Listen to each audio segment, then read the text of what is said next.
그래서 이제 윤 총장 얘기를 하고 있기 때문에요. 한번 그 조국 장관 전 장관 가족 수사에 대해서 좀 한 가지만 짚어보고 다음 주제 넘어갈까 합니다. 그 윤 총장은 수사가 시작한 지 한 50일 정도가 지났는데 이렇다 할 성과가 없다는 일부 의원들의 지적에 대해서 이 수사 결과가 없는 것은 아니다라고 말을 했습니다. 그렇다면 이 조국 그 일가족 수사의 마지막 장은 결국 조국 장관 당사자에 대한 어떤 직접 수사, 그게 더 나아가서 좀 구체적으로 말한다면 기소까지 될 것인가에 대해서 한번 짧게 좀 진단을 해보고요. 주제 넘어가 보도록 하겠습니다. 뭐 조국 장관 관련해서는 아직까지 혐의가 나온 게 없는 걸로 보여요. 왜냐하면 어제 무슨 질문이 있었냐면 조국 장관이 피의자냐 이걸 계속 집중적으로 물어봤어요. 윤 총장에게. 윤 총장이 뭐라고 하느냐. 피고발인 신분이다 이렇게 얘기했습니다. 피의자라고 하면 사실은 혐의가 어느 정도 있다고 해 수사를 착수한 상태에 있는 분을 피의자라고 얘기하는데 윤 총장이 그 말을 자꾸 이제 명확하게 아직까지 그렇게 피의자로 얘기하기보다는 피고발인 신분입니다. 더 조사를 해봐야 됩니다. 그렇게 얘기한 걸 보면 조국 장관이 아직까지 검찰에서 특별한 혐의가 나와서 그 혐의를 잡고 수사를 하고 있는 피의자 신분 아니고 피고발인. 그러니까 자유한국당이나 자유한국당 의원들이 고발을 했잖아요. 그 고발의 대상자인 피고발인 신분으로 지금 수사가 되고 있는 것으로 보입니다. 예. 조국 전 장관에 대해서 수사를 하겠죠. 그러니까 검찰이 수사에 착수한 이유가 조국 전 장관의 부인 때문에 수사를 시작을 했겠습니까?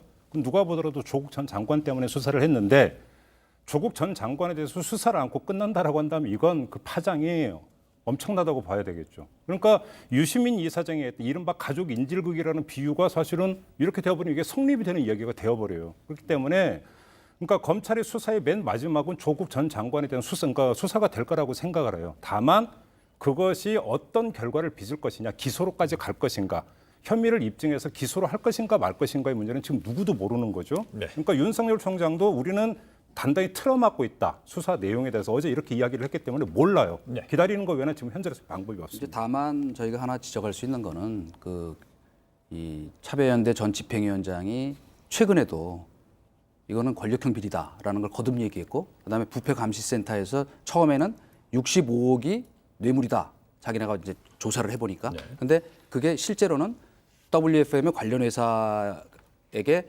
정부 보조금이 갑자기 200몇 억이 늘어났다. 이것도 뇌물로 봐야 한다. 이것도 수사해야 된다고 이제 또 고발을 했단 말이에요. 그렇기 때문에 이거는 단순히 그냥 뭐 가족 인질극이다는 식으로 이렇게 그 말하자면 상황을 우리가 호도에서 넘어갈 일이 아니고 검찰이 이것도 물론 결과가 어떻게 나올지는 몰라요. 그러나 처음 시작할 때부터 사모펀드와 관련해서 윤석열 총장이 자기 이건 촉으로 수사검사 촉으로 뭐가 이상하다는 걸 느꼈다고 얘기를 그 사석에서 한 것처럼 이것도 말하자면 지금 사실은 정말 권력형 비리인지 아니면 저 민정수석으로 있었던 것 때문에 이런 여러 가지 특혜나 이것이 이루어졌다면 그거는 정말로 뇌물이거든요. 그렇기 때문에 그것까지도 어떻게 처리될지를 우리가 지켜봐야 되니까 저 성급한 예단은 조금 안 전에 해도 좋겠다. 이전 수의 얘기 중에 윤 총장이 사석에서 촉으로 봐서 이럴 것이다라는 거는 확인이 된 거 아니잖아요? 확인이 된 건 아니에요. 그렇죠. 저는 확인했어요. 그러니까 개인적인 이야기예요. 예, 그걸 예, 이제 예. 사실관계를 좀 들은 짚어보고요. 사람한테 직접 들었기 때문에. 알겠습니다. 그렇게 정리하고요. 전에도 방송에서 한번 얘기를 제가 했는데. 그렇죠. 오늘 예. 다시 한번 이제 짚어보는 것이고요. 그 관련해서 오늘 정경심 교수에 대한 그 기소된 동양대 표창장 관련되는 재판 첫 번째 그 첫 공판 준비기일이 있었는데 여기서 그 재판부는 그 방어권의 침해가 되지 않기 위해서 그 관련되는 그 수사 기록을 그 뭐 사건 목록을 복사해 주라고 이제 얘기를 했고요. 또한 검찰이 수사 기록을 못 보여주는 이유를 좀 밝히라고까지 얘기를 했습니다. 그럼 결국 법원의 판단 오늘 1심 그러니까 1심에서 오늘은 사실 오늘 첫 공판 준비기일에서요. 준비기일이죠. 그러다 보니까 사실은 길게 하지도 않았어요. 한 15분 정도 했다고 하는데 내용은 그거예요. 지금 그 변호인 측 정경심 교수 변호인 측에서는 그러니까 조사 수사 자료를 좀 보여달라 얘기하고 있죠. 왜냐하면 이제 변호사 입장에서는 피고인에 대해서 어떤 변론을 해야 되기 때문에 어떻게 수사가 진행됐고 어떤 얘기가 있는지를 알아야 되는데 그런 부분들이 지금 제공이 안 되고 있어서 그런 부분을 제공해달라고 요청을 했고 검찰은 공범의 수사에 지장을 초래한다 이런 이유로 지금 주지 못하겠다고 얘기를 하고 있어서 대립되어 있는 상황이었거든요.